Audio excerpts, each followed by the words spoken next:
The officers who dragged Esther Williams from her garden never questioned why an 82-year-old woman moved with such controlled precision.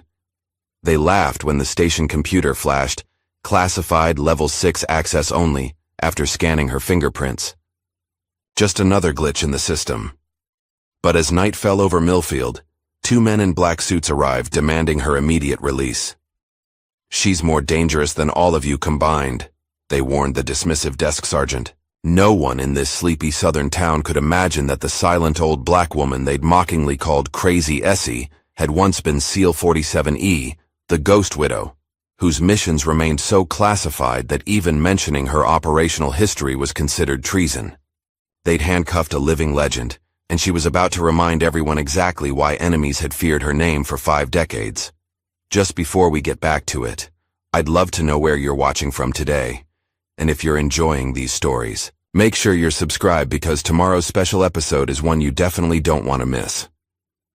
The garden gnome watched over Esther Williams's azaleas with a chipped smile and faded red hat. Esther, or Essie as she preferred, knelt beside her flower bed, arthritic fingers working the soil with practiced precision. At 82, her movements were slower than they once were, but no less deliberate. The morning sun warmed her dark skin, now lined with deep creases that mapped a lifetime of experiences few could imagine. Oak Street was quiet this Tuesday morning.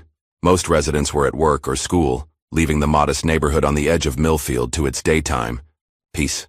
Essie preferred it this way. Silence had been her ally for decades.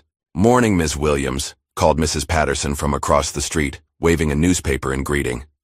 Essie nodded, but didn't speak. She hadn't exchanged more than 10 words with any neighbor in the 15 years she'd lived here. The town had labeled her early on, Crazy Essie, or that old mute. She didn't mind. Labels were safer than truth. She placed another bulb in the earth, patting the soil gently. Her garden was her sanctuary, the only place where memories didn't haunt her quite so viciously. Here she could almost forget Panama, almost forget Afghanistan, almost forget the faces of those she'd saved, and those she couldn't. The police cruiser rolled down Oak Street slowly, like a shark testing waters. Essie noticed it immediately. The slight change in ambient sound, the deliberate reduction in speed. Her senses, though dulled by age, remained, sharper than most people half her age. The cruiser stopped at her walkway. 2 officers stepped out, followed by a third from the passenger side. "Suspicious person call," announced the tallest officer, Sergeant Dwayne Harker, adjusting his belt, with practiced authority. "Got a report about an elderly black female lurking around the elementary school 2 blocks over." Officer Jared Beck nodded, his hand resting casually on his holstered weapon. "Caller said she was watching the kids, acting strange." The third officer, Mallory Rice, hung back slightly. Her uniform still had the stiffness of recent issue. Her eyes darted between her colleagues and the old woman kneeling in the garden. Essie continued planting her bulbs. "Ma'am," Harker called out, stepping onto her property. "Need to have a word with you." When Essie didn't immediately respond, Beck moved closer. "Hey, he's talking to you." Essie slowly rose to her feet, knees protesting the movement. She stood 5'3" in her gardening shoes, thin but straight-backed. Her white hair was pulled back in a tight bun, revealing a face that gave away nothing. "Do you speak English?" Beck asked loudly, as if volume could bridge any gap. "I speak 6 languages," Essie finally said, her voice soft but clear. "English is merely one of them." Beck's face tightened. "Got a report you were hanging around Westfield Elementary earlier. Care to explain that?" "I wasn't at any school today," Essie replied simply. "So you're calling Mrs. Whitaker a liar?" Harker stepped forward. "Prominent citizen, church volunteer, wife of the bank president? She specifically described someone matching your description." Essie's eyes flicked toward the cruiser's dashboard camera. "I've been gardening since 7 this morning. Do you have anyone who can verify that?" Rice asked, her tone slightly less aggressive than her colleagues. "The birds, the mail carrier. God." Essie gestured toward her house. "And my security cameras." Beck snorted. "Right. Let's see some ID, ma'am." "It's inside." Essie turned toward her house. "Hold it!" Harker grabbed her arm roughly. Officer Rice will accompany you. Essie looked down at his hand on her arm, then up at his face. Something in her eyes made Harker hesitate momentarily, though he didn't release his grip.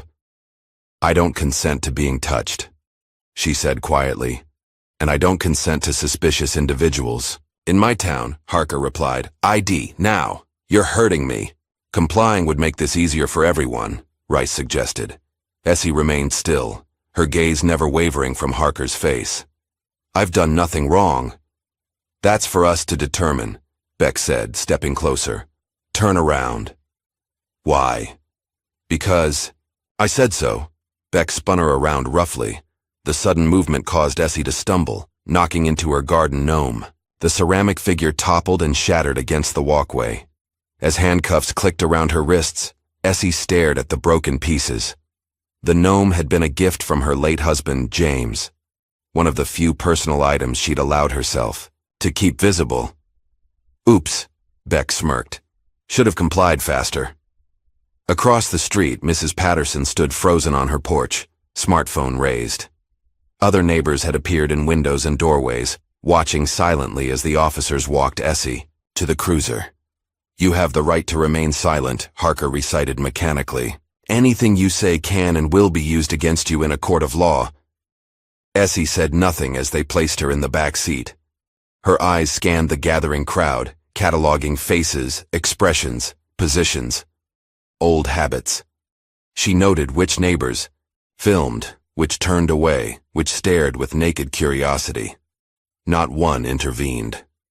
The drive to the police station took 12 minutes. Essie counted each one, focusing on her breathing the way she'd been taught decades ago. In her mind, she was back in training, enduring worse. Much worse. Millfield Police Department operated from a red brick building downtown, recently renovated thanks to increased municipal funding. Inside, fluorescent lights buzzed overhead as Essie was processed, fingerprinted, photographed, and led to a holding cell without explanation. What am I being charged with? She asked once, her only question. Disorderly conduct, resisting an irate officer, potential trespassing pending investigation, Harker replied without looking at her. Might find more once we dig deeper. The holding cell was small with a metal bench bolted to the wall. Essie sat perfectly still, her back straight, hands folded in her lap. Hours passed. No one offered water or explained the delay. Through the wide-side window in the door, she could see officers gathering, occasionally glancing her way with amusement. Hard to believe she's the one Whitaker was so scared of, one officer commented. Looks like she'd blow over in a strong wind. Probably off her meds, another suggested. These old folks get confused. Beck leaned against the wall. You think you're above the law just 'cause you're old? He called to her. Special rules for special people, huh? Essie didn't respond. She simply watched them, her face expressionless. Inside, she was mapping the station layout, counting personnel, identifying exits. Not because she planned anything. Habits formed in hell don't easily fade, even after decades of peace. At the dispatch desk, Amanda Cho frowned at her computer screen. Fresh out of police academy and only 3 weeks into her job, the 24-year-old dispatcher took her responsibilities seriously. Standard procedure required background checks on all detainees, so she'd run Essie's fingerprints through the system. The screen had flashed red. Classified. Level 6 access only. Contact Naval Intelligence immediately. Amanda stared at the message, then glanced toward the holding cell where the elderly woman sat motionless. She checked the birth date on the preliminary booking form. 1943. How could an 82-year-old black woman's identity be classified at the highest military level? Sergeant Harker, she called hesitantly. There's something strange with Ms. Williams's background check. Harker barely glanced up from his coffee. Like what? Outstanding warrants? Mental health holds? No, sir. It's classified. Military. Classification. That got his attention. What? Amanda turned her monitor so he could see. Level 6 access. That's higher than FBI clearance. Harker's face darkened. Must be a glitch. Run it again. She did. Same result. Listen. Harker leaned close, lowering his voice. This stays between us. Probably a system error, but no need to make a big deal. Drop it. But procedure says... I said drop it. His tone left no room for argument. Clear. The screen, and don't mention it again. As Harker walked away, Amanda glanced once more at the old woman in the cell. Essie was looking directly at her, as if she'd heard every word despite being 30 feet away. A chill ran down Amanda's spine. Across town, Malik Green scrolled through his social media feed as he waited for his coffee order. Several posts mentioned a police incident on Oak Street, videos showing officers arresting an elderly black woman. He enlarged one clip, and recognition hit immediately. Ms. Williams? He muttered, downloading the video. Memories flooded back. Being 9 years old, surrounded by teenage bullies behind the corner store. Then Essie, appearing silently, saying something to the boys that made them scatter like frightened birds. She'd walked him home without saying another word, then disappeared back to her solitary existence. Malik grabbed his coffee and headed for his car. At 35, he'd spent the last decade building a reputation as an investigative journalist focused on social justice issues. Originally from Millfield, he'd returned 6 months ago to care for his ailing mother, taking a position with the local paper while freelancing for national outlets. He drove to the police station, professional curiosity and personal concern creating an uncomfortable knot in his stomach. Night had fallen by the time Essie was allowed her phone call. She dialed a number from memory, speaking only 3 words when it was answered. Shadow protocol activated. Then she hung up and returned to her cell without protest. 2 hours later, the night shift began. Essie lay on the hard bench, eyes closed but fully alert. The building had quieted, with only 3 officers visible from her vantage point. At precisely 2:17 a.m., the front door opened. 2 men entered the station. Both wore black suits, impeccably tailored. One carried a slim briefcase. Neither smiled as they approached the desk sergeant. "May I help you, gentlemen?" the sergeant asked, setting aside his crossword puzzle. "We're here for Esther Williams," said the taller man, his voice neutral. "Visiting hours are 9 to 5 and only after formal charging," the sergeant replied. "Come back tomorrow." The shorter man placed his briefcase on the counter and opened it, removing a document. "This authorizes her immediate release into our custody." Sergeant scanned the paper, snorting. "This isn't a federal facility. Your fancy paperwork doesn't mean—" "Call this number," the taller man interrupted, sliding a card across the desk. "Verify our authority." "Listen, fellas," the sergeant leaned forward. "We've got procedures here. I don't care if you're FBI, CIA, or Girl Scouts selling cookies. That woman stays put until morning." The men exchanged glances. "You don't understand," said the shorter one, his voice quieter now. "She's more dangerous than all of you combined," the sergeant laughed. "Right. The 80-year-old gardener is Jason Bourne." 82, corrected the taller man. "And no, not Bourne. Much worse." Something in his tone made the sergeant pause. He looked toward the holding cell where Essie appeared to be sleeping peacefully. "Who is she, really?" "Call the number," the taller man repeated. Now, in the quiet of her cell, Essie closed her eyes and let herself remember. Not the garden or the handcuffs or the broken gnome.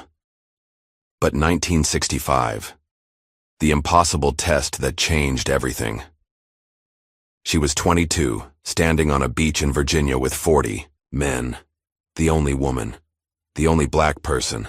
All volunteers for an experimental program so classified even the regular SEAL teams didn't know about it. Diversity token, one instructor had sneered. Won't last a day. She lasted.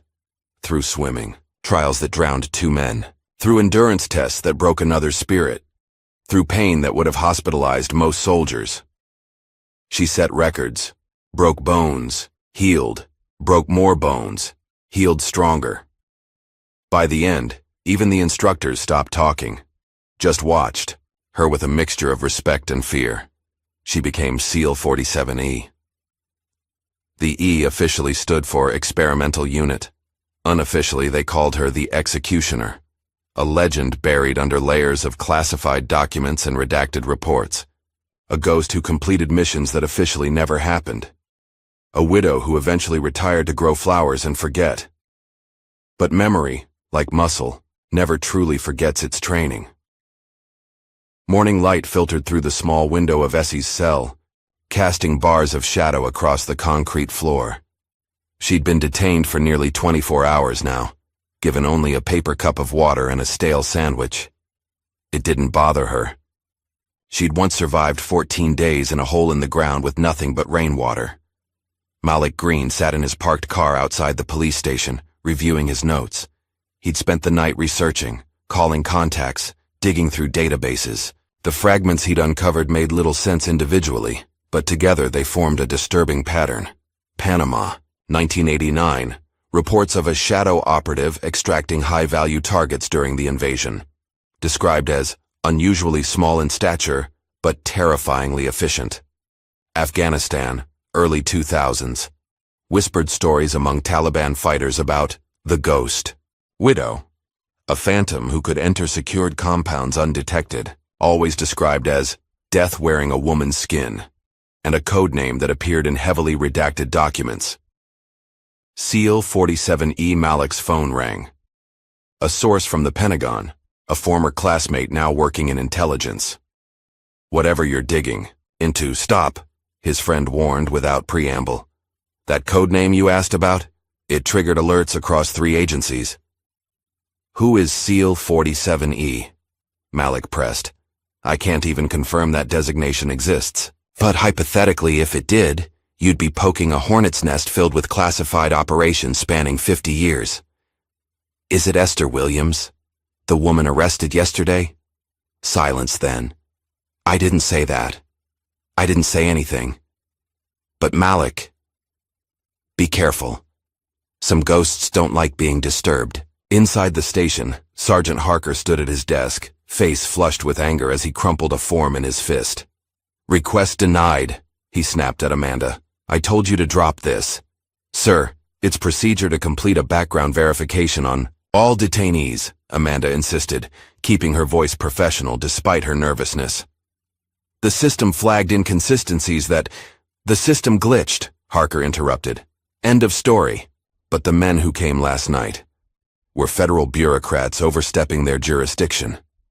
Harker tossed the crumpled form into the trash.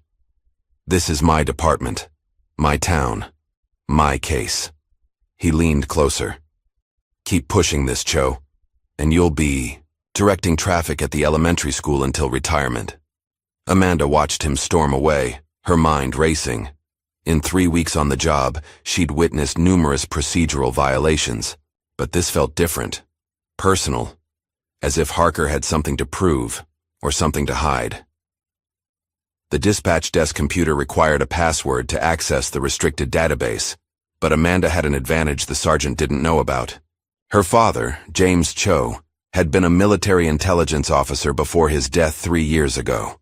His old clearance codes, technically obsolete but sometimes still functional in legacy systems, might work. During her lunch break with the office, nearly empty, she tried the backdoor access her father had once shown her, for emergencies only. To her surprise, the system accepted the credentials. What she found made her blood run cold.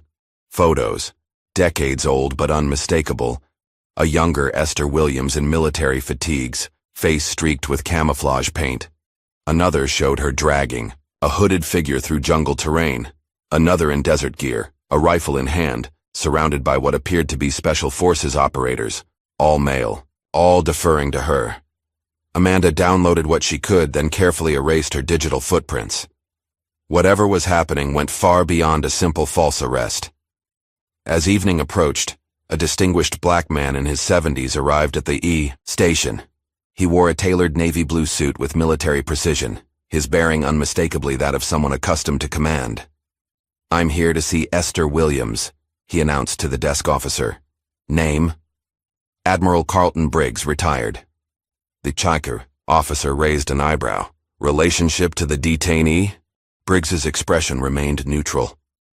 Old colleague. 15 minutes later, Briggs was escorted to Essie's cell.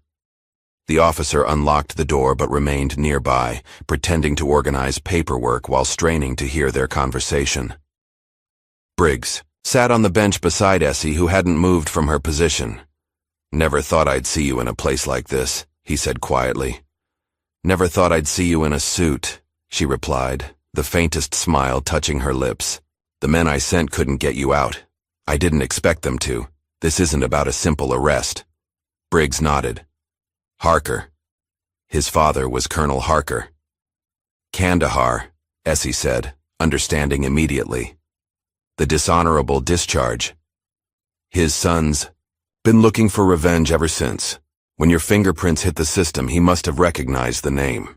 They sat in silence for a moment, two old warriors speaking volumes without words. "They're not ready to know who you really are they?" Briggs finally asked. Essie turned slightly, gazing through the small window at the darkening sky. "I didn't survive all that, just to die in a town full of cowards." After Briggs left, the night grew quiet again. But the digital world was anything but silent. Malik had spent hours crafting a detailed thread. The woman they fear. Who is SEAL 47E? With carefully selected documents, redacted reports, and witness statements from veterans, he painted a picture of an extraordinary operator whose existence had been deliberately erased from military history. The thread went viral within hours. SEAL 47E and Justice. For Essie began trending. Suddenly, all eyes were on the Millfield Police Department. By morning, pressure was mounting. National media picked up the story. The mayor called the police chief, demanding answers. Protesters gathered outside the station with signs, "Free Essie Williams" and "Who are the real criminals?" Sergeant Harker paced his office, fury radiating from him in almost visible waves. He summoned officers Beck and Rice. "This ends now," he growled. "We've got probable cause to search her property for contraband. Who knows what an ex-military type might be hiding? Weapons, explosives." Rice shifted uncomfortably. "Sir, with all the attention on this case, shouldn't we wait for— Are you questioning my orders, officer?" Harker's voice dropped dangerously. "No, sir," she replied automatically, though her expression suggested otherwise. "Good. You and Beck head over there now. Find something, anything we can use to justify holding her. This woman is not making a fool of my department." The search of Essie's home was methodical but fruitless at first. The modest house was sparsely furnished, almost ascetic in its simplicity. No weapons, no contraband, just books, basic furniture, and gardening supplies. Then Beck found the bedroom closet. Inside, a shadow box hung on the wall, containing military medals, not Essie's. Her service remained classified, but her late husband's. James Williams, Army Special Forces, killed in action in 1982. "Jackpot," Beck muttered, removing the shadow box from the wall. Hidden behind it was a small safe. "We don't have a warrant for that," Rice pointed out. Beck ignored her, examining the safe.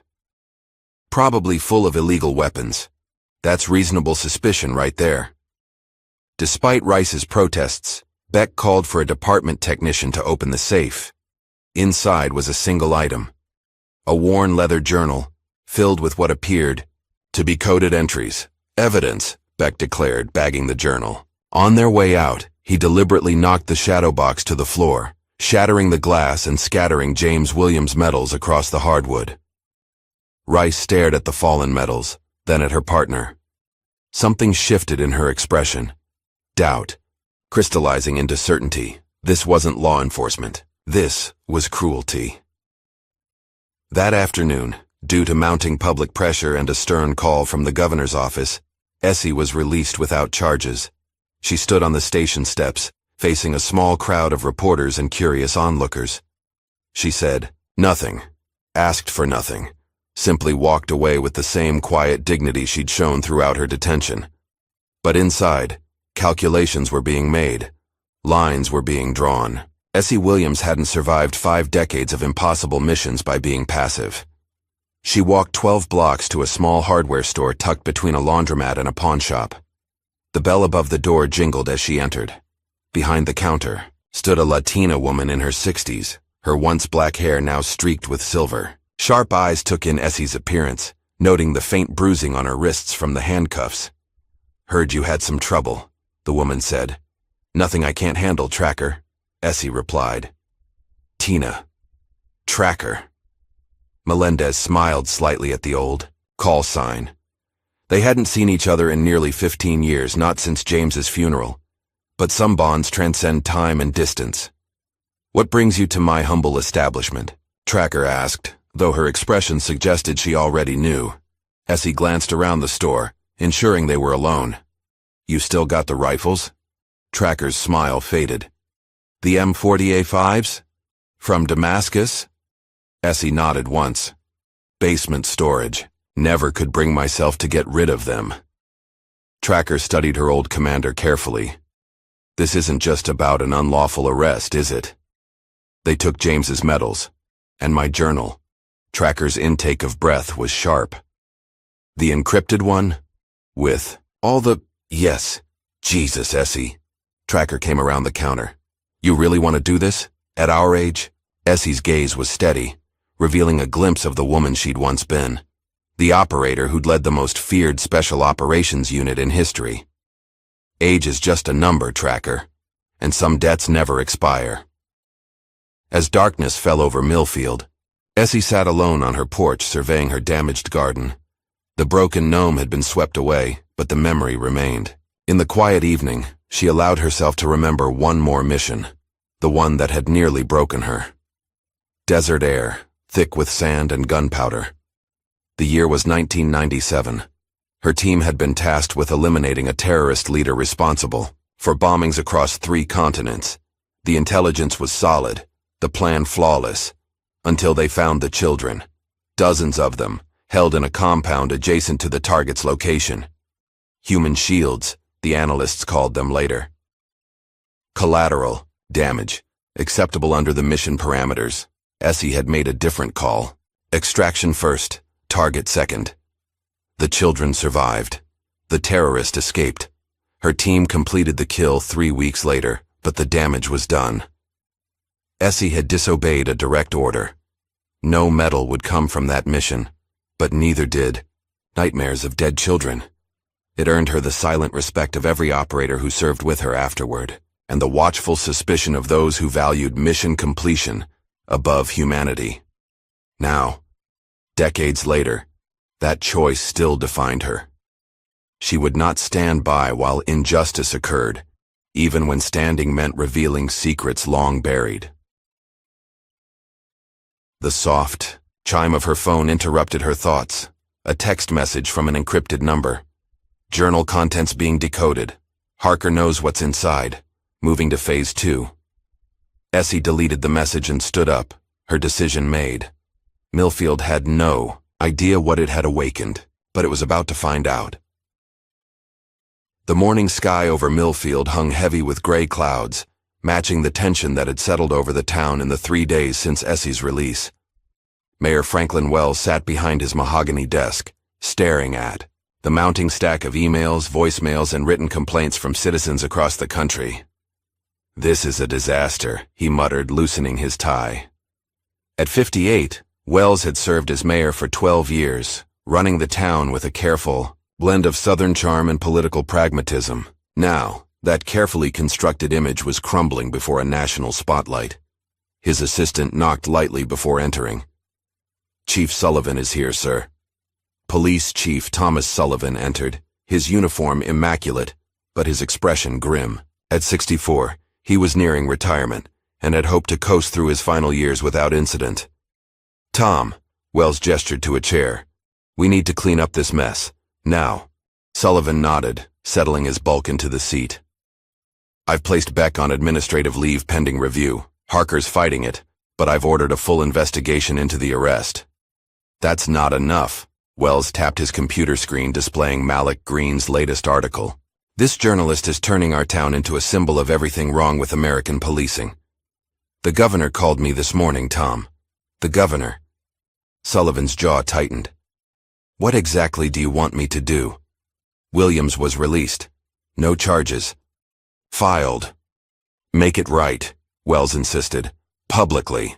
Apologize to the woman. Fire someone if necessary. But fix the optics before this ruins us all. Across town, in the dimly lit chambers of the county courthouse, Judge Kenneth Voss reviewed the motions filed that morning by Sergeant Harker. The elderly judge removed his reading glasses, pinching the bridge of his nose. You want me to sign a psychiatric evaluation order? For Williams? Harker stood rigidly before the bench, his posture betraying his military upbringing. Yes, Your Honor. We have reason to believe she presents a danger to herself and others. Based on what evidence? Voss asked skeptically. Her erratic behavior, during arrest, reports from neighbors describing paranoid tendencies, and her military background suggests potential PTSD or other disorders. Harker slid a folder across the desk.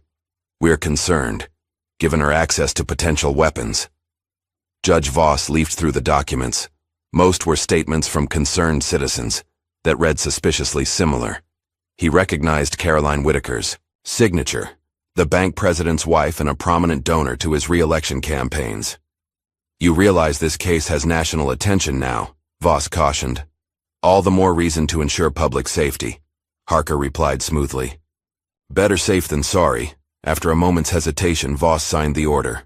Proceed with caution, Sergeant. Very careful caution. What neither man knew was that Officer Mallory Rice had stationed herself outside the judge's chambers, recording their conversation on her phone.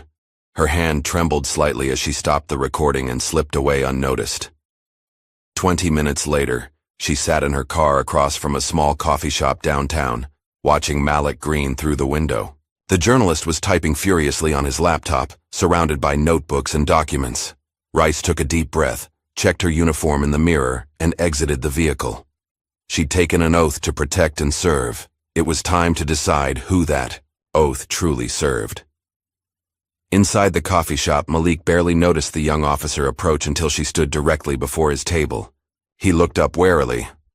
Officer Rice, what can I do for you?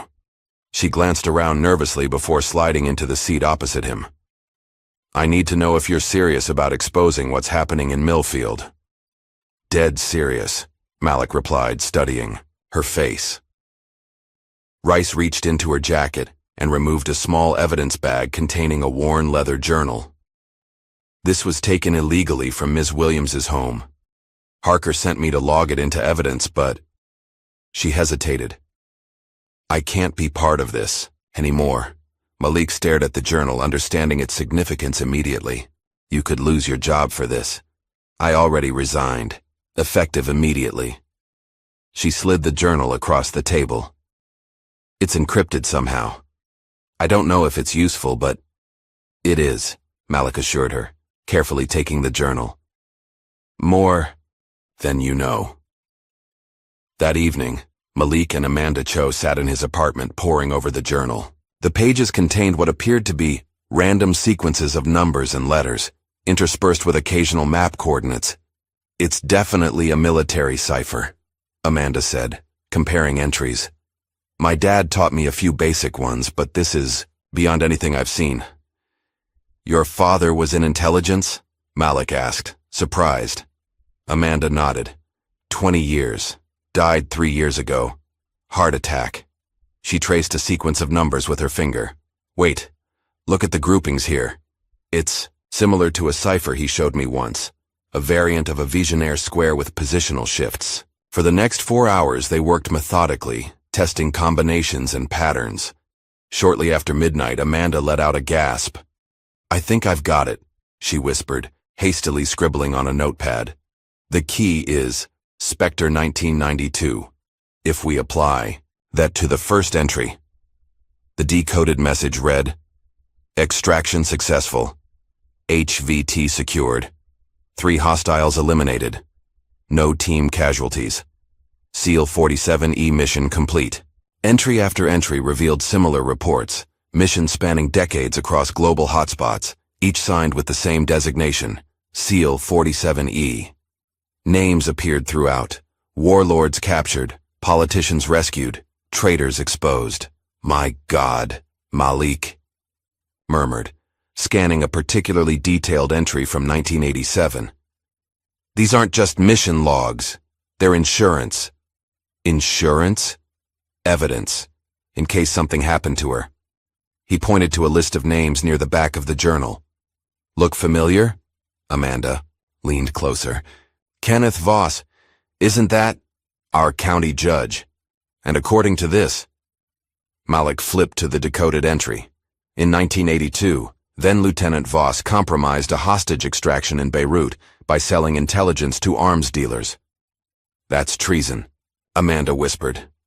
And Essie Williams has proof. Malik closed the journal. No wonder Harker is so desperate to discredit her. The next morning, dawn had barely broken when a sleek black Lincoln Town car pulled up outside Judge Voss's sprawling, colonial home in Millfield's most exclusive neighborhood. Essie Williams stepped out, dressed not in her usual gardening clothes but in a fitted black trench coat, her white hair pulled back severely. The judge's housekeeper answered the door, startled by the early visitor. I need to see Kenneth, Essie said simply. Tell him it's an old acquaintance from Beirut. Minutes later, she was shown into Voss's private study. The judge stood by the window in a silk bathrobe, his face ashen. You, he said, voice barely above a whisper. After all these years, Essie remained standing, her posture perfect, despite her age. I'd hoped never to see you again, Kenneth. What do you want? His hand trembled as he poured himself a generous whiskey, despite the early hour. You signed an order yesterday. Psychiatric evaluation. Voss swallowed hard. Harker made a compelling case. Save it. Essie's voice remained soft but carried an edge sharper than any blade. You and I both know what this is about. Beirut, 1982. The glass in Voss's hand shook violently. That was 40 years ago. Classified operations. No one would believe. 4 American hostages died because of you, Essie cut in. I have names, dates, account numbers. And now, thanks to your friend Harker, my insurance policy is being decoded as we speak. What do you want? Voss asked again, desperation creeping into his voice. Rescind the order. Recuse yourself from any matters concerning me. And retire, Kenneth, before month's end. Or, Essie smiled, a small cold thing without humor. Or I ensure that the last thing people remember about Judge Kenneth Voss isn't his distinguished career, but his dishonorable discharge and the blood on his hands. She turned to leave, but Voss called after her. Williams, you think you're untouchable? There are powerful people who do anything to keep those old missions buried. Essie paused at the door. I'm counting on it. By noon, news broke that Judge Voss had rescinded the psychiatric evaluation order and announced his recusal from all matters concerning Esther Williams, citing potential conflicts of interest. The statement raised more questions than it answered, particularly for those following Malik's reporting. As Essie walked home from the bus stop that afternoon, she sensed the tale immediately. Male, mid-30s, trying too hard to look like a local in a town where everyone knew everyone. He kept pace half a block behind her, occasionally speaking into what appeared to be a Bluetooth earpiece. She made no indication she'd noticed him, continuing her usual route with the unhurried pace of an elderly woman. When she stopped to examine flowers in the park, he paused to tie his shoelace. When she entered the corner market, he waited outside, pretending to check his phone. Amateur, she thought. They'd sent an amateur. Inside her house, Essie moved efficiently, placing her handbag on the kitchen counter before filling a glass with water. Through the window, she watched her shadow take position across the street, partially concealed by a large oak tree.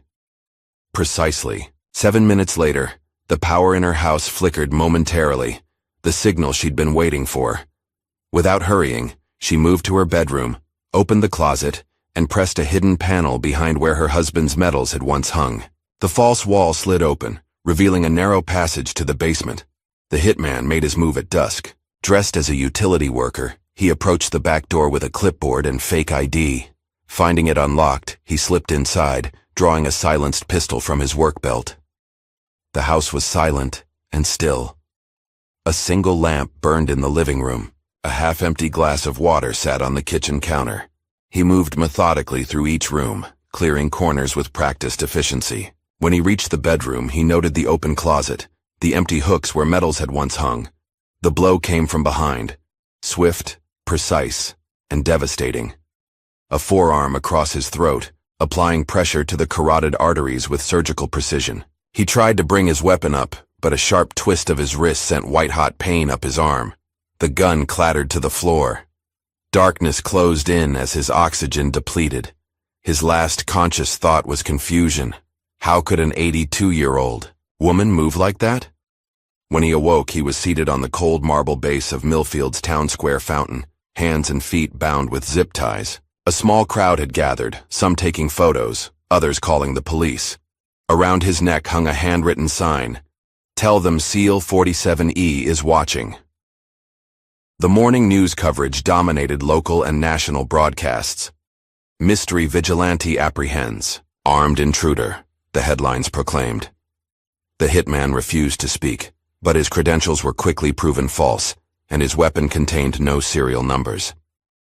At the Millfield Herald office, Malik fielded calls from major networks seeking interviews or collaboration. His story had exploded, bringing attention not just to Essie Williams, but to decades of classified operations that had shaped global politics from the shadows. "Mr. Green," his editor called from the doorway. "Someone tampered with your car." Security called the police. In the parking lot, Malik stared at his sedan. The brake lines had been cleanly cut, visible fluid pooling beneath the vehicle. A message was keyed into the driver's door. "Drop the story." He was still processing the threat when his phone rang. "Amanda.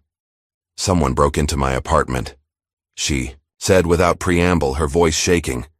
"They took my laptop, my files, everything related to the journal." "Are you safe?" Malik asked urgently. "I'm at my mother's." "But Malik." "They left a note.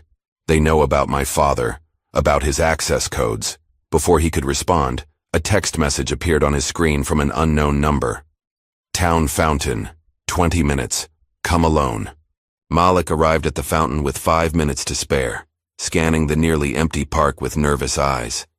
He'd brought a small canister of pepper spray. Meager protection, but better than nothing. "You won't need that," came a soft voice from behind him.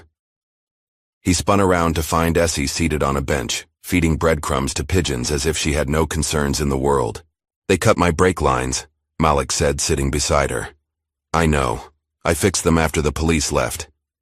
At his surprised look, she added, "Mechanical engineering was part of my training. Amanda's apartment was broken into. She's safe. That's what matters." Essie continued feeding the birds. "But you're not, Malik. Neither of you are. This goes beyond Harker or Voss. The journal was meant to be found eventually, just not yet." She turned to face him fully. "They'll kill you both to keep those secrets, unless we give them something bigger to worry about." "What do you have in mind?" "I need time. 3 days." Essie's eyes held his with intensity that belied her years. "Can you get somewhere safe until then?" Malik thought about it. "My cousin has a cabin upstate, off the grid. Take Amanda, go today. No phones, no internet. 3 days. And then?" Essie smiled slightly. "And then we remind some powerful people why they called me the Ghost Widow." As Malik and Amanda headed for safety, Essie began moving, with the quiet efficiency that had once made her legendary among her peers. Her first stop was a small veterans housing complex on the outskirts of town. Reggie Watson answered his door on the third knock. At 75, the former communications specialist's body had grown frail, but his mind remained razor-sharp. His hands moved in quick, precise signs, American Sign Language, which he'd used exclusively since losing his hearing in an explosion 30 years earlier. "Essie," he signed, surprise and delight crossing his weathered face. "Long time." "Too long," she signed back. "Need your help, old friend." Inside his apartment, technology filled every surface. Computers, monitors, satellite equipment, and devices Essie couldn't even identify. Despite his disability, or perhaps because of it, Reggie had become one of the most talented communications experts in the intelligence community before his retirement. "They're after the journal," she explained, Through sign language. And the kids who found it. Reggie nodded thoughtfully. The journalist, Green, good writer.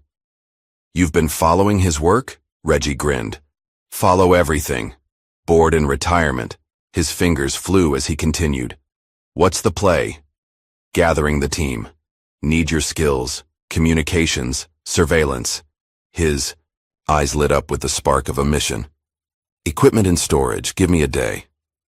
Next, Essie visited a group of teenagers who frequented the community center where she occasionally volunteered. 6 young people, 4 black, 2 white, all from the poorer side of town, all with potential being wasted in a system designed to overlook them. Ms. Williams, 17-year-old Jamal greeted her with respect. Saw you on the news. That wasn't my choice, Essie replied, taking a seat among them. Those cops did you dirty, said Keisha, a 16-year-old with bright eyes and quick hands. Whole town talking about it. The town talks, but who acts? Essie asked quietly. The teens exchanged glances. What you mean? Asked Darnell, the youngest, at 15. I mean, this town has problems bigger than one old woman being arrested. Problems that affect your futures more than mine.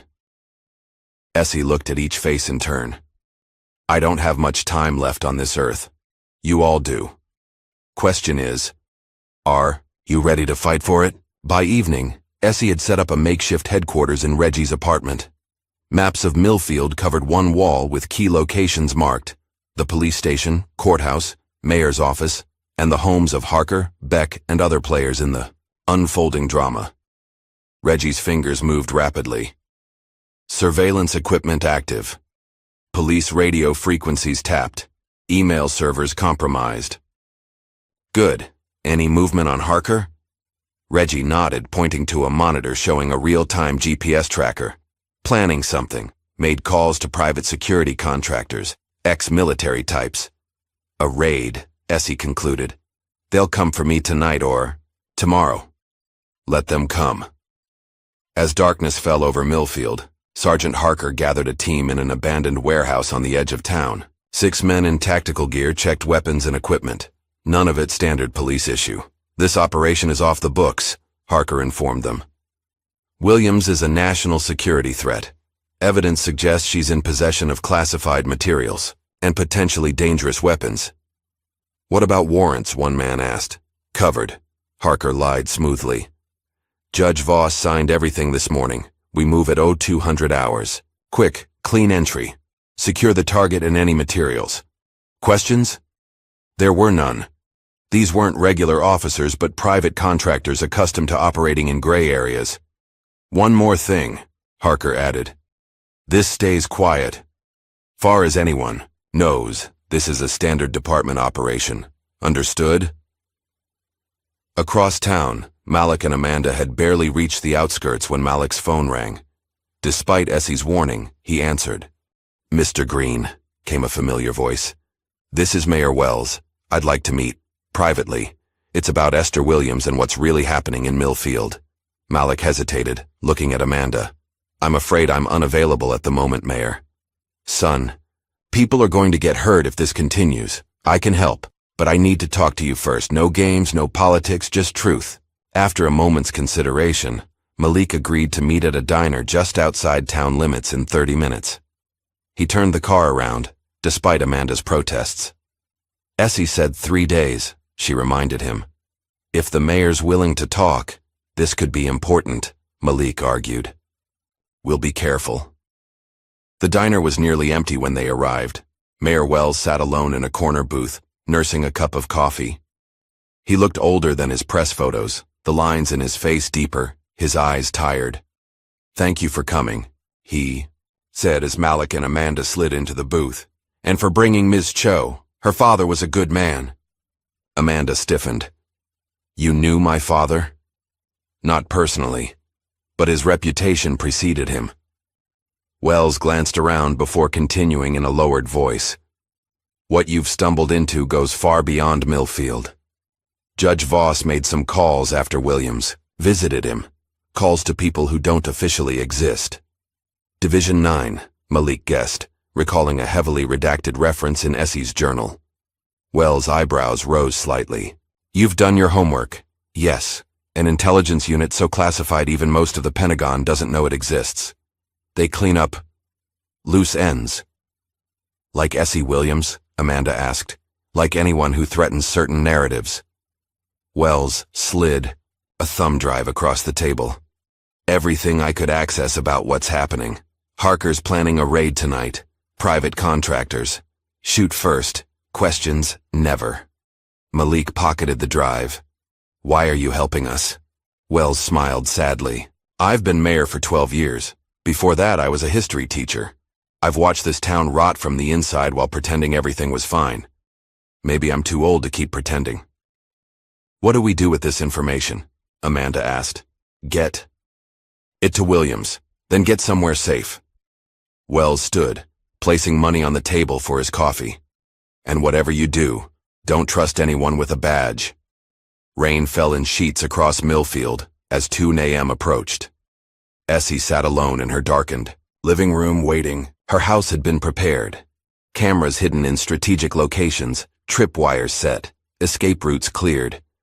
She'd lived long enough to know when a storm was coming. Sometimes literally, sometimes figuratively. Tonight, both. Her phone vibrated with a text from Reggie. 6 men. Tactical gear. ETA 3 minutes. Essie placed the phone on the coffee table and closed her eyes briefly. At 82, her body protested the lack of sleep, the stress, the constant vigilance, but her mind remained razor sharp, cycling through scenarios and contingencies with practiced ease. The first indication of the raid was subtle, a momentary disruption in the power to the security cameras Reggie had installed. Amateur move. Dysora. Second was the soft crunch of boots on wet gravel around the side of the house.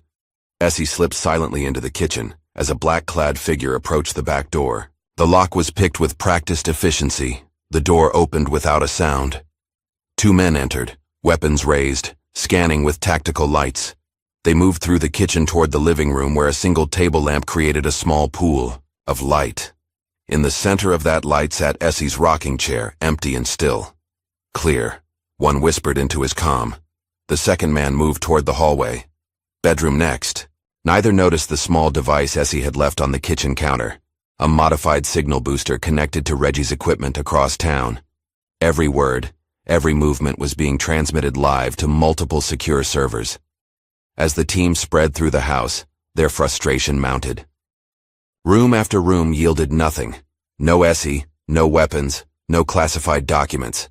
She's not here, the team leader reported to Harker, who was monitoring from a van parked 2 blocks away. Search again, Harker ordered. She has to be there. Sir, the house is empty. There's nothing here except... The man paused, noticing something on the kitchen table. Hold on, there's a note. Written in elegant script on a piece of stationery was a simple message. Still too slow. Miles away, in the office of the Millfield Herald, Editor-in-Chief Sarah Jenkins arrived early to prepare the morning edition. What she found waiting in her inbox stopped her cold. Dozens of video files showing 6 armed men illegally entering and searching Esther Williams's home, along with audio recordings of Sergeant Harker ordering the raid without a warrant. The sender was anonymous, but the message was clear. The truth about Millfield PD, publish or delete. Your choice. By dawn, the story was everywhere. Local TV interrupted regular programming. Social media exploded with clips of the illegal raid. Phone lines at the police station and mayor's office jammed with calls from outraged citizens and media outlets. Reggie's fingers flew as he signed to Essie, who sat calmly in his apartment watching the chaos unfold on multiple screens. Perfect. Execution. Phase 1 complete. Harker, she asked. Reggie switched to a feed showing the police station. Called emergency meeting. Department in chaos. 3 officers resigned this morning. Across town, Malik and Amanda watched the same coverage, from the safety of a motel room 30 miles outside Millfield. The thumb drive from Mayor Wells had provided crucial evidence corroborating everything in Essie's journal, and more. Look at this, Amanda said, pointing to a document on her laptop. Operational directives for something called Project Ghost Shield. It mentions Division 9 and... She paused, eyes widening. A list of SEAL team members from classified units. Essie's name is here, along with others. And dates of termination. Termination? Malik leaned closer. You mean, they've been eliminating their own operators. Cleaning house. Amanda scrolled through the document. Essie is one of the last still alive.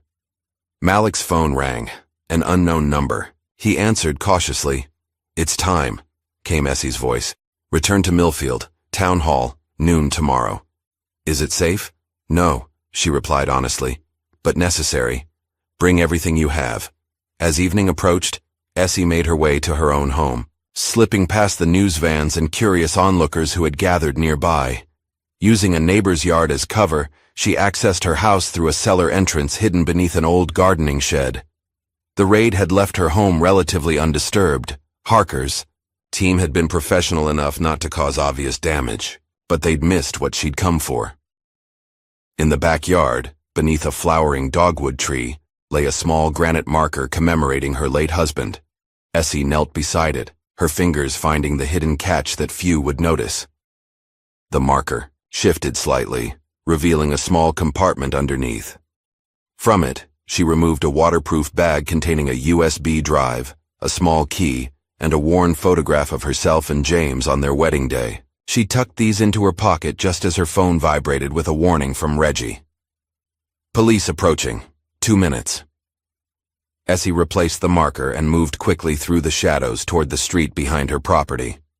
As she disappeared into the gathering darkness, 2 patrol cars pulled up in front of her house, lights flashing. The next morning dawned clear and cool. By 11 a.m., a crowd had gathered outside Millfield Town Hall. Residents, journalists, activists drawn by the unfolding story. Mayor Wells had called an emergency session to address recent police actions and community concerns. Inside, the council chambers filled quickly. Chief Sullivan sat stiffly at one side of the room, several officers behind him. Notably missing were Harker and Beck. Judge Voss's seat remained empty, his absence explained by a sudden health concern. At precisely noon, the chamber doors opened. Essie Williams entered, flanked by Malik Green and Amanda Cho. The room fell silent as the unlikely trio made their way to the front, where Mayor Wells had arranged for them to speak. Essie approached the microphone first. Despite her age and small stature, she commanded the room's full attention. When she spoke, her voice was clear and unwavering. My name is Esther Williams. For 40 years, I served this country in ways that will never appear in history books. I've been called many things, operative, agent, ghost, but I have always considered myself simply a soldier doing her duty. She placed a small device on the podium, a secure tablet Reggie had prepared. What happened to me last week was not an isolated incident. It was the symptom of a disease that has infected not just this town, but institutions meant to protect all citizens. With steady hands, she activated the tablet, projecting images onto the large screen behind her. Documents, photos, mission logs, evidence of decades of operations conducted by special units like hers, alongside evidence of corruption, reaching from Millfield to Washington. I came to this town seeking peace in my final years. Instead, I found the same enemies I spent my life fighting. Those who abuse power, who believe certain lives matter less than others, who hide behind badges and benches while betraying the by oaths they swore. From his seat, Chief Sullivan shifted uncomfortably. Several council members whispered urgently to each other. Today, I present evidence of crimes committed by Judge Kenneth Voss, Sergeant Dwayne Harker, and others within this community's leadership. Their actions not only violated my rights, but endangered national security and betrayed public trust. As she spoke, a commotion erupted at the back of the chamber. Judge Voss had arrived, pale and sweating, his normally immaculate appearance disheveled. He pointed a trembling finger at Essie. She's lying. This is a fabrication, a conspiracy to... His words cut off abruptly as he clutched his chest, face contorting in pain. He collapsed to the floor as several people rushed to his aid. In the ensuing chaos, Sergeant Harker burst through a side door, his face twisted with rage. He spotted Malik filming the proceedings and lunged toward him, drawing his weapon. You did this, he shouted. You and that traitor. Before anyone could react, a blur of movement intercepted him. 16-year-old Keisha, using the defense techniques Essie had taught her, executed a perfect sweep that sent Harker crashing to the floor. His gun skittered across the polished tiles. Two other officers, their faces grim, moved in to restrain their sergeant as he thrashed and shouted. "You don't even know who she really is!" Harker screamed as they dragged him toward the exit. "She's just the beginning. They're everywhere." Outside the chamber, paramedics worked on Judge Voss, who had suffered an apparent stroke. The live feeds, capturing the dramatic scene, ensured that millions witnessed both his collapse and Harker's meltdown. As order slowly returned to the chamber, Essie reclaimed the microphone.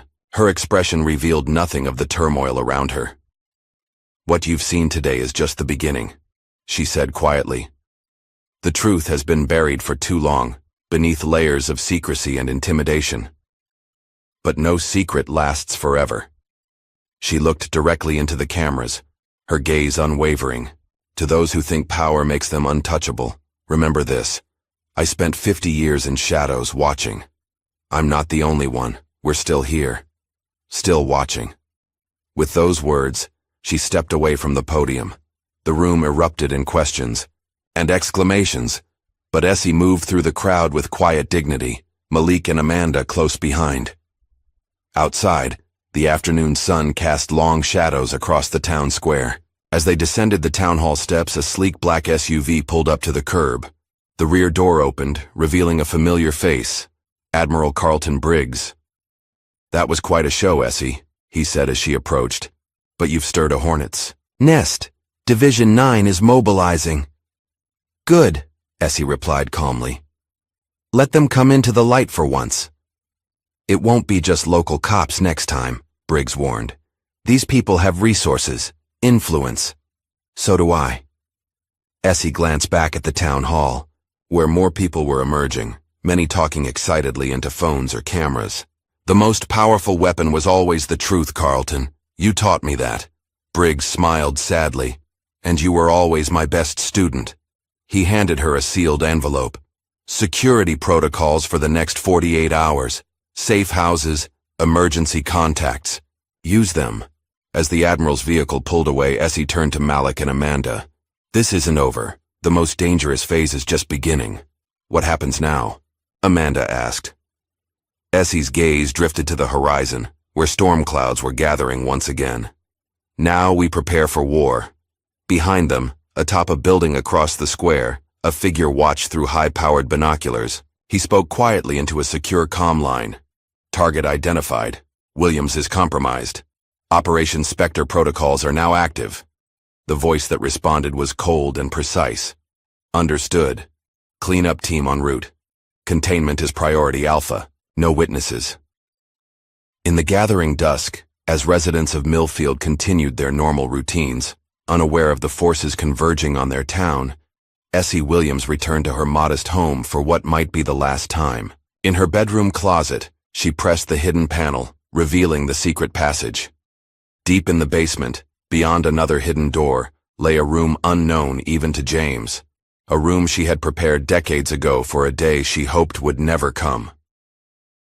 Steel. Cabinets lined one wall containing weapons, equipment, and supplies that had waited patiently for years. Maps and dossiers filled another wall. Insurance against enemies, both foreign and domestic. A custom communications array connected to satellites few knew existed. Essie ran her fingers along the cool metal of a case containing her most prized possession, an M40A5 sniper rifle that had accompanied her on her final official mission. The weapon felt like an old friend in her hands as she lifted it from its resting place. "Never thought we'd dance again, old friend," she whispered, checking the mechanism with practiced ease. As she prepared for what was to come, Essie allowed herself a rare moment of reflection. Age had taken much from her: speed, strength, endurance.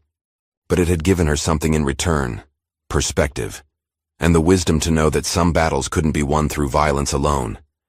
This would require strategy, allies, and the courage to finally step from the shadows into the full light of day. Outside, rain began to fall once more as darkness settled over Millfield. A storm was coming, in more ways than one. But for the first time in decades, Esther Essie Williams, once the most feared operative in American history, found herself not dreading the fight, but welcoming it. Some ghosts, after all, weren't meant to rest in peace. The morning after, the town hall confrontation. Millfield awakened to a community transformed. Judge Voss remained in intensive care following his stroke. Sergeant Harker sat in a county detention center 2 towns over, denied bail as a flight risk, and for the first time in decades, the entrenched power structure that had governed the small southern town lay in ruins. Mayor Wells stood at the window of his office, watching satellite news vans line the street below. His phone hadn't stopped, ringing since dawn. Calls from the governor, state representatives, even a senator's chief of staff. Everyone wanted distance from the scandal. Everyone wanted assurances that their own connections to Millfield's corruption remained buried. "Another press inquiry, sir," his assistant said from the doorway. "CNN this time." Wells nodded wearily. "Tell them I'll issue a statement at noon." As the door closed, his secure line rang. The phone only 3 people had the number to. He answered, cautiously. "This is Wells, Mr. Mayor." The voice was male, cultured, with the faintest trace of a New England accent. "I represent concerned parties at the state level. We need to discuss your guest." "Williams?" "Precisely. Her sudden prominence presents certain complications." Wells sank into his chair. The woman was wrongfully arrested, harassed, and targeted. The complications were created by my police department, not by her. "Your police department isn't sitting on 5 decades of classified operations, Mayor." The voice hardened slightly. "Governor Fletcher is concerned about the security implications. Division 9 has issued a containment directive." "Containment?" Wells repeated, a chill running through him. "What exactly does that mean?" "It means handle this locally and quietly, or others will handle it their way. Either Esther Williams stops her crusade voluntarily, or she'll be stopped, for national security reasons, of course." After the call ended, Wells sat motionless, staring at the phone. 20 minutes later, he drafted his resignation letter. Some positions weren't worth the cost to one's soul. Across town, Essie sat at Reggie's kitchen table, reviewing security footage from cameras they'd placed throughout Millfield. Amanda and Malik worked nearby, organizing the evidence they'd gathered. 3. Unmarked vehicles entered town limits during the night, Reggie signed, his movements quick and precise. Government plates obscured. 6 operatives minimum. Essie nodded, unsurprised. Division 9 protocol. First wave is surveillance only. They're mapping routines, identifying allies. Division 9. Malik looked up from his laptop. That was mentioned in the mayor's files. Ultra-secret intelligence group, Essie explained, her voice matter-of-fact. Created in the late 1960s to handle operations too sensitive for conventional agencies. No congressional oversight. Black budget. Answerable only to a special committee within the Pentagon. "And they're after you because," Amanda prompted. "Because I know things that could destroy careers, reshape alliances." Essie's eyes grew distant. "Operations in countries we claim to support. Assassinations disguised as accidents. Governments toppled for corporate interests. And they think exposing Millfield's corruption will somehow lead to all that coming out?" Malik asked skeptically. "No," Essie replied. "They think I've decided to burn it all down on my way out. And they're not entirely wrong." Her phone buzzed with a text from an encrypted number. She read it silently, her expression unchanging. "What is it?" Amanda asked. "Nightmares," Essie said simply, setting the phone down. "The past never stays buried, no matter how deep you dig the hole." That night, as Essie finally allowed herself a few hours of sleep on Reggie's couch, the dreams came, vivid, violent, memories of a mission she'd spent 30 years trying to forget.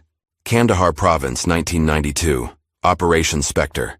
Her team, 6 of the most elite operators ever fielded, inserted under cover of darkness to eliminate a high-value target with terrorist connections.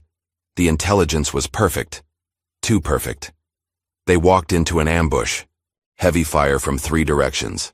Jackson took the first round, right through his throat.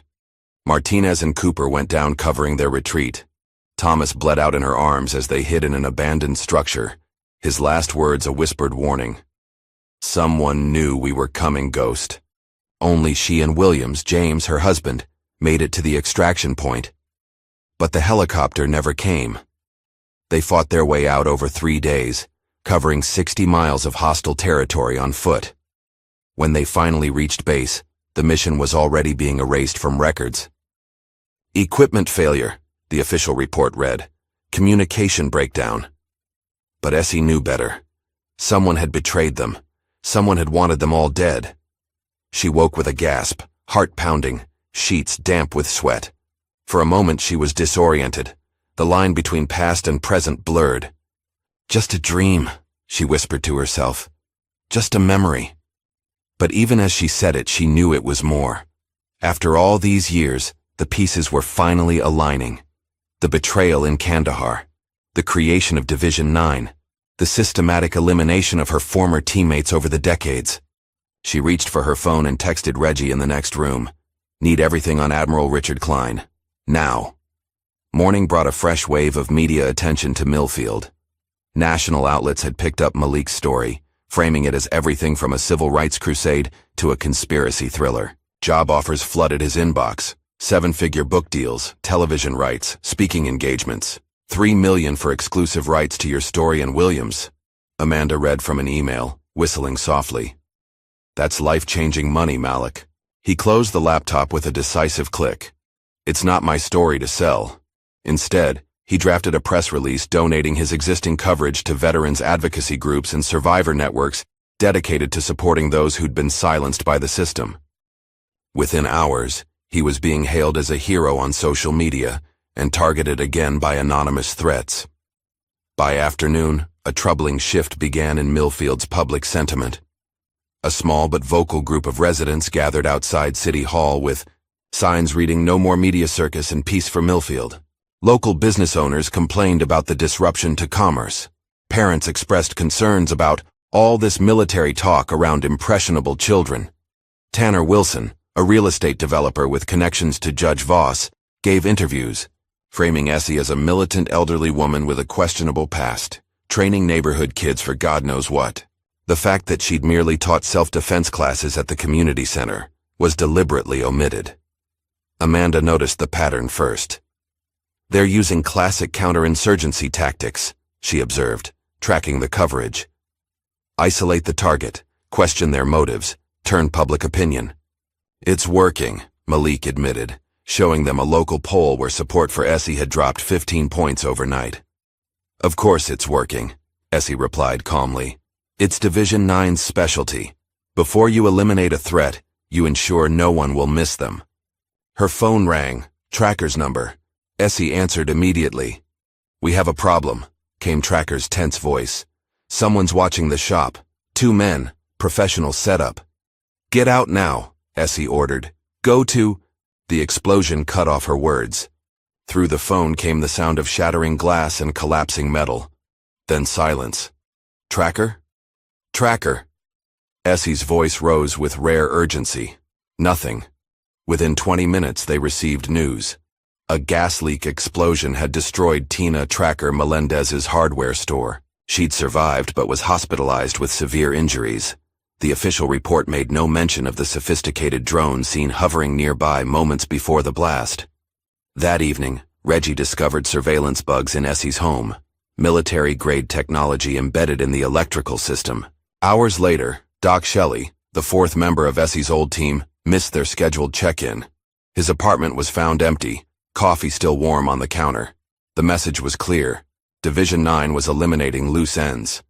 It's me they want, Essie told Malik that night as they regrouped in a motel 30 miles from Millfield. The rest of you should disappear. New identities, new locations. And let them win? Malik shook his head firmly. This is bigger than Millfield now. This is about decades of covered-up crimes. You don't understand what we're facing, Essie insisted.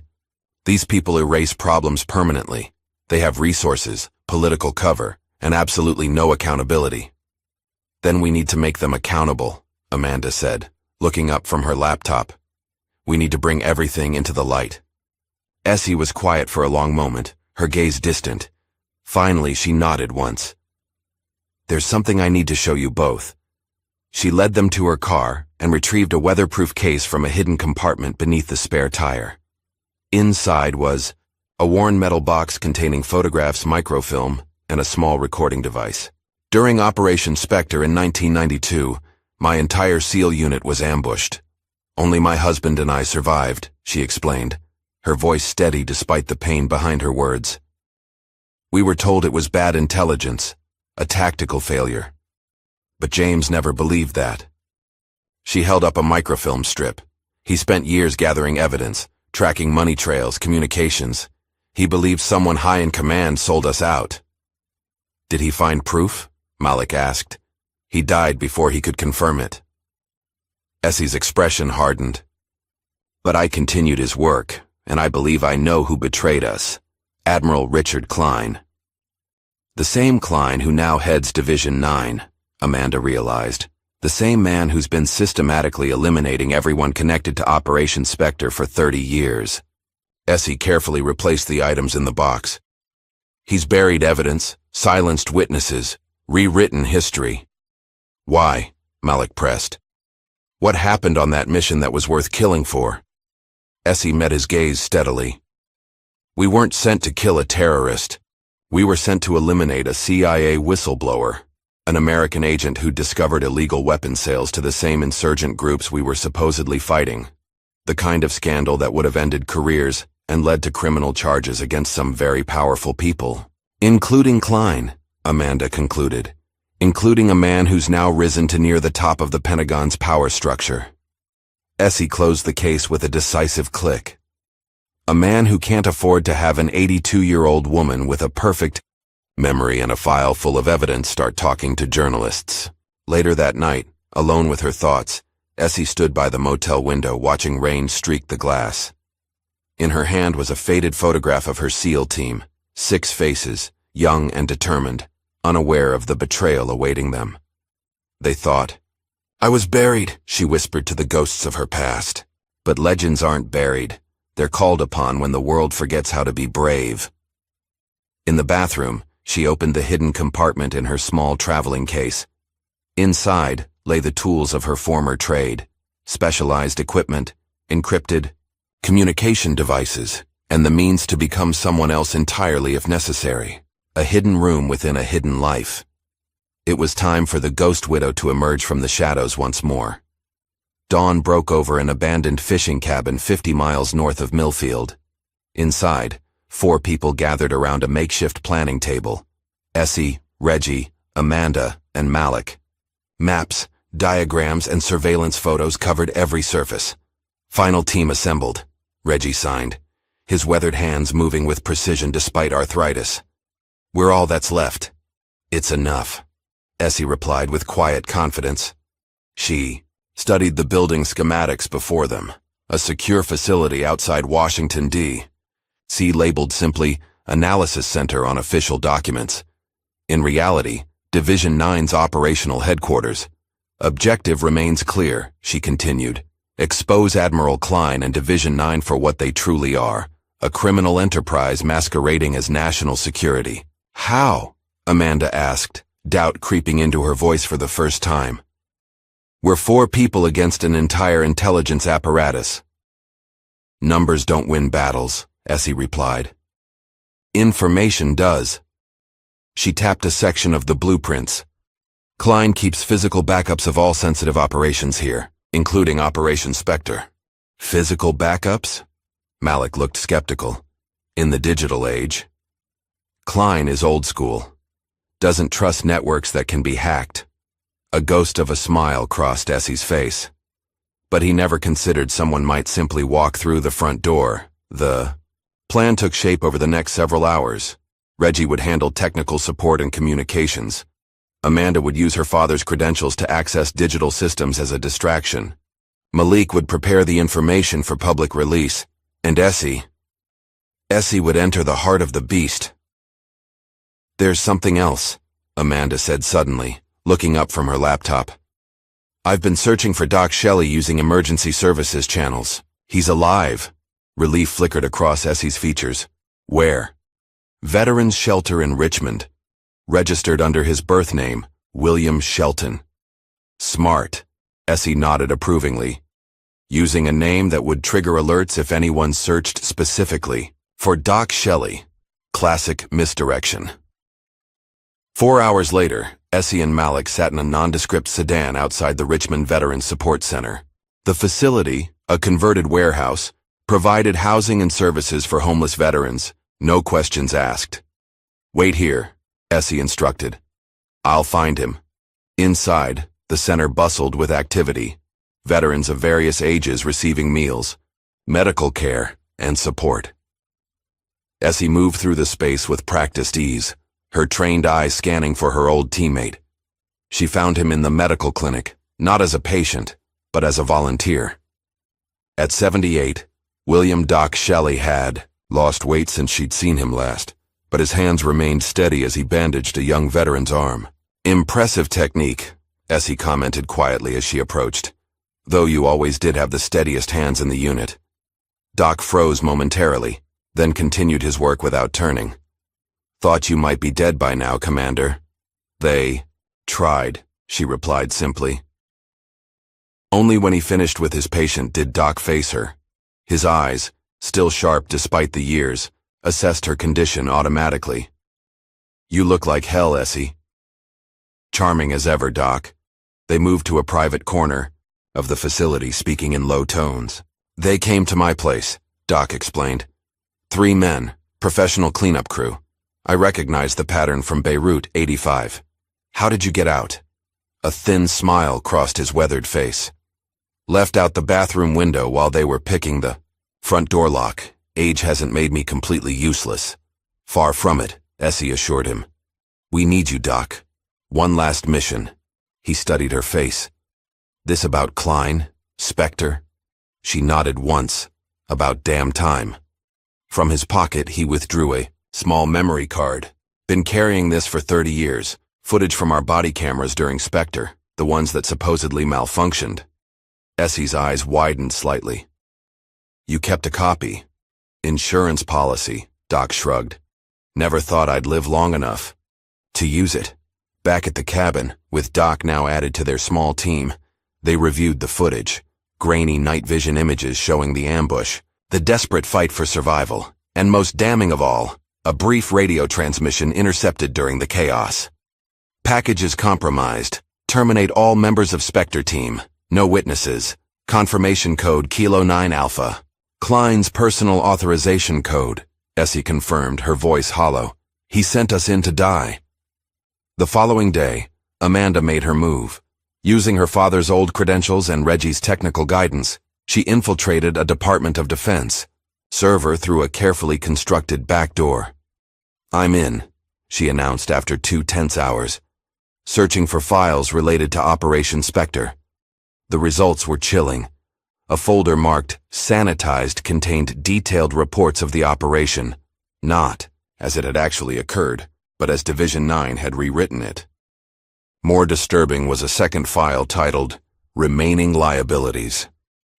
It's a kill list, Amanda whispered as the document opened.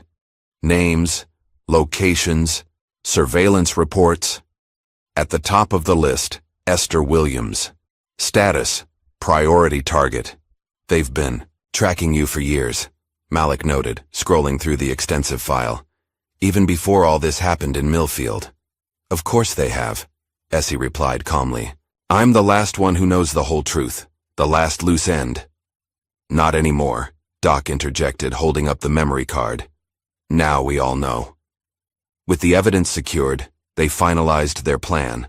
Malik had been invited to participate in a nationally televised debate on police reform, featuring a Pentagon spokesperson representing the military's perspective on community policing.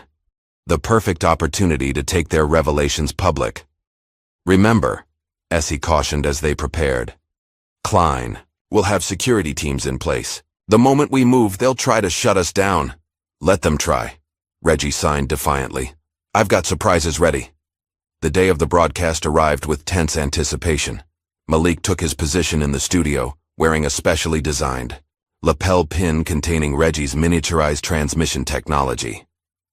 The Pentagon spokesperson, a polished lieutenant colonel named Warren, seemed relaxed and confident as makeup artists prepared them both for the cameras. Meanwhile, Essie, Doc, and Reggie positioned themselves in a van 3 blocks away, monitoring feeds and preparing their technical intervention. Amanda remained at the cabin, maintaining their secure communications and backup systems. 2 minutes to air, came the director's voice over the studio speakers. Malik took a deep breath, feeling the weight of the documents and evidence they'd prepared. In his earpiece, Essie's calm voice provided final instructions. Wait for my signal. When Reggie activates the override, you'll have approximately 90 seconds before they cut the feed. Make them count. The debate began smoothly, with standard talking points about community relations and accountability. Lieutenant Colonel Warren presented the military's perspective with practiced ease, emphasizing transparency and cooperation. At precisely the 17-minute mark, Essie gave the signal. Reggie's fingers flew across his specialized equipment, executing a complex series of commands that bypassed the network's security protocols. Across the country, television broadcasts suddenly interrupted, with an emergency override signal. Confused anchors and viewers watched as their screens filled with classified documents, surveillance footage, and damning evidence of Division 9's decades of illegal operations. In the studio, Malik seized his moment, speaking directly to the cameras. What you're seeing is evidence of a secret intelligence unit called Division 9, responsible for assassinations, cover-ups, and the elimination of American service members who threaten to expose the truth. Led by Admiral Richard Klein, this organization has operated without oversight for decades, committing crimes in the name of national security. As he spoke, Doc's footage from Operation Spectre played on screens nationwide. The ambush, the desperate fight, the damning radio transmission with Klein's authorization code. Lieutenant Colonel Warren's face drained of color as he recognized what was happening. He reached for his phone, only to find all signals jammed by Reggie's countermeasures. Exactly as Essie had predicted, security teams converged on the studio within minutes, but the damage was done. The broadcast had reached millions before being cut. Social media exploded with screenshots, clips, and calls for investigation. Back in Millfield, residents watched in stunned silence as their small-town controversy expanded into a national security scandal. But the peaceful evening was shattered when black SUVs with tinted windows rolled into town, Division 9's response team, coming to eliminate loose ends and control the narrative. Their first target, Essie's home and any supporters who might harbor evidence or knowledge. What they didn't expect was the reception waiting for them. The teens Essie had trained, now joined by dozens of community members, formed a human barrier around her property. Armed not with weapons, but with cameras, live streams, and unwavering resolve. "We're not afraid anymore," 16-year-old Keisha declared to a masked operative who attempted to push through. Behind her, a wall of citizens stood firm, phones recording every move. The Division 9 team, trained for shadows and secrecy, found themselves paralyzed by the sunlight of public attention. Every action they took was broadcast instantly to thousands of viewers. Every threat was documented and shared. For the first time, the ghosts who operated in darkness found themselves exposed to the disinfectant of daylight. Miles away, at a private airstrip outside Washington, D.C., Admiral Richard Klein prepared for emergency extraction. His decades of careful manipulation were unraveling hour by hour as more evidence surfaced and more operatives abandoned their posts. As his security team loaded essential documents onto a waiting Gulfstream, a figure emerged from the shadows of the hangar. Klein's hand moved instinctively to his sidearm, then froze as recognition dawned. "Hello, Richard," Essie said quietly, stepping into the pool of light cast by the aircraft's exterior lamps. "It's been a long time, Williams." His voice remained controlled despite the situation. "I should have known you'd be hard to kill. You always were. Not for lack of trying on your part." She moved closer, her gait steady despite her age. "Kandahar, my team, my husband. All these years of looking over my shoulder." Klein's security team raised their weapons, but he waved them down with a practiced gesture. It was never personal, Esther. Just necessary cleanup. Necessary? Something dangerous flickered in her eyes. You sold out your own operators to cover up illegal weapons sales. You betrayed everything the uniform stands for. I protected this country's interests. You protected your career, your power. Essie's voice remained measured, but carried an edge sharper than any blade. And now it's over. Behind her, Doc Shelley emerged from the shadows, followed by 2 FBI agents, the real ones, not Division 9 operatives wearing borrowed authority. Admiral Richard Klein, one agent announced formally. You're under arrest for treason, conspiracy, and the murder of American military personnel. As the agent secured Klein, Essie stepped forward one last time. From her pocket she produced a small recording device, one last piece of insurance James had left behind. Confess, she said simply. For the families who never knew the truth. For the ghosts who deserve peace. Faced with the weight of evidence against him and the certainty of prosecution, Klein finally broke. His confession, detailed, damning, and complete, was recorded for posterity and justice. As dawn broke over the airfield, Essie watched the FBI vehicles depart with their high-value prisoner. Doc stood beside her, both veterans finally seeing. The mission completed after 30 years. What now, Commander? He asked quietly. Essie looked eastward, where the sun was painting the sky in shades of promise. Now we remember the fallen, and learn to live in the light. The congressional hearings began 3 weeks after Klein's arrest. Representatives from both parties demanded answers about Division 9's decades of unsanctioned operations. Military oversight committees convened emergency sessions. The Secretary of Defense announced the immediate suspension of all black budget intelligence units pending comprehensive review. Through it all, Essie Williams remained silent. Despite subpoenas and invitations to testify, she sent only a written statement. Let the ghosts speak for themselves. The evidence tells their story better than I ever could. The media labeled her a hero, a whistleblower, a patriot. Politicians sought photo opportunities. Book publishers offered 7-figure advances. Hollywood producers pitched movie deals. Essie declined them all, returning to her modest home in Millfield to tend her garden. The broken gnome had been replaced by a simple stone marker bearing the names of her fallen teammates from Operation Spectre. 2 months after Klein's arrest, a black limousine arrived at Essie's door. Inside sat the President of the United States, who had diverted from an official Southern tour specifically to meet her. Ms. Williams, the President said, stepping onto her porch. It's my honor to finally meet you. Essie offered coffee, which they drank from mismatched mugs at her kitchen table. No aides, no cameras, no ceremony, just 2 Americans having a conversation about service and sacrifice. When the President left an hour later, Essie held a small velvet box containing the Medal of Valor and official documentation acknowledging her as the longest-serving, most decorated, and first black woman SEAL team leader in American history. The nation may never know all you did, the President had told her, but we owe you a debt that can never be repaid. The following Saturday, Essie held a quiet ceremony in the Millfield Veterans Cemetery. Doc Shelley stood beside her, as did Reggie Watson. Tracker, still recovering from her injuries, attended in a wheelchair. Together, they honored the members of their unit who had fallen in Kandahar 30 years earlier. Malik filmed the gathering with Essie's permission, producing a documentary he titled The Last Watch. In it, he captured not just the ceremony, but the stories behind each name. Lives of extraordinary courage that history had nearly forgotten. They weren't just operators, Essie told the camera in a rare interview. They were fathers, sons, husbands. They had dreams beyond the battlefield. Jackson wanted to open a fishing charter.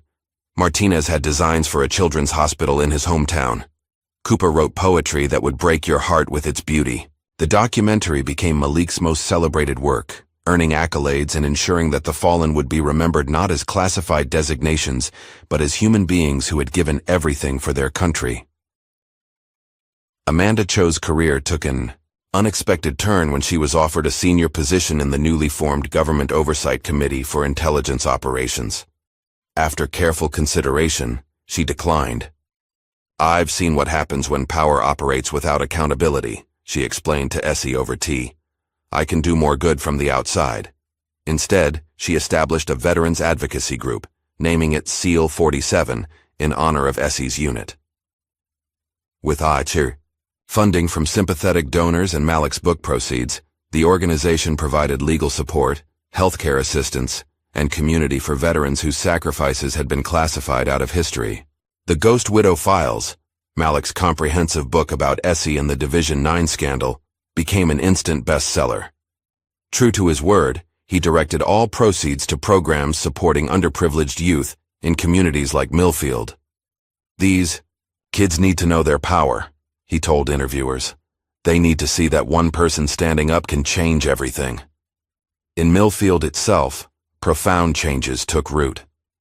Officer Mallory Rice was appointed interim police chief after Sullivan's resignation, implementing reforms that emphasized community engagement and accountability. The town council, now led by a diverse coalition of citizens including some of the teens Essie had mentored, passed measures ensuring transparency in local government.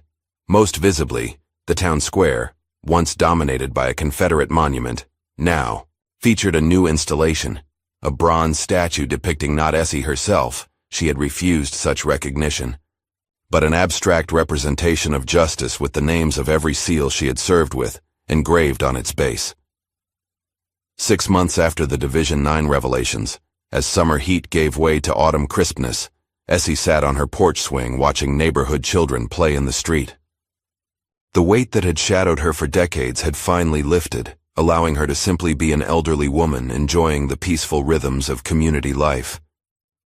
A young girl, no more than 12, with dark skin and determined eyes, broke away from the group and approached Essie's yard. She hesitated at the gate, gathering courage before speaking. "Ms. Williams," she called, "my grandmother says you train SEALs, the toughest soldiers in the world." Essie regarded the girl with quiet amusement. "Did she now?" "Yes, ma'am." The girl straightened her shoulders. "I want to be strong like you. Think I got what it takes?" For a moment, Essie saw herself at that age, determined, fearless, unaware of the impossible barriers society would place before her. Then she smiled, a genuine expression that softened the weathered contours of her face. "Only one way to find out," she replied, gesturing for the girl to join her on the porch. As autumn deepened toward winter, Essie found a new rhythm to her days. Mornings in the garden, weather permitting, afternoons mentoring young people at the community center, evenings with books or occasionally visitors, Doc, Reggie, Tracker, Malik, or Amanda, sharing memories and creating new ones. The nightmares came less frequently now. The ghosts of her past had found some measure of peace. One crisp December morning, Essie retrieved her mail to find an official envelope bearing Pentagon insignia. Inside was a letter on heavy stock paper, classified, Eyes Only 2, Commander Esther Williams, SEAL 47E. From Office of Naval Special Warfare. Subject, Advisory Position Commander Williams, in light of recent restructuring and your unique historical perspective, your consultation is requested on classified operations requiring your expertise. Your insights would be invaluable in ensuring ethical execution and oversight of critical missions.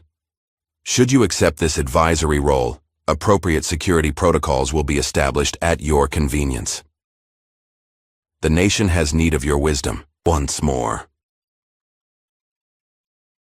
Essie read the letter twice, then carried it inside. In her study, she unlocked a drawer containing the Medal of Valor and her husband's recovered medals, placing the letter alongside them. Outside, snow had begun to fall, dusting her, garden in pristine white. She watched it for a long moment, thinking of all the winters she'd seen, in jungles, deserts, mountains, and finally here in this small town that had become home. A soft smile touched her lips as she picked up her phone and composed a simple text to Doc, Reggie, Tracker, Malik, and Amanda. Dinner tonight. 7 p.m. Apparently we're not done yet. Then she walked to her closet, pressed the hidden panel, and descended to the basement room that housed her past. The weapons and equipment remained in perfect condition, maintained by hands that had never forgotten their training. "Let's get to work," she said to the empty room, her voice carrying the quiet authority that had once commanded the most elite operators in history. The Ghost Widow had emerged from the shadows not to fade away, but to ensure that those who followed would walk in light. What would you risk to uncover the truth that powerful forces have spent decades trying to bury? If this story of an underestimated hero's fight against corruption moved you, like, subscribe, and share to join our community of seekers who understand that legends never truly fade. They simply wait for the moment when the world needs them most.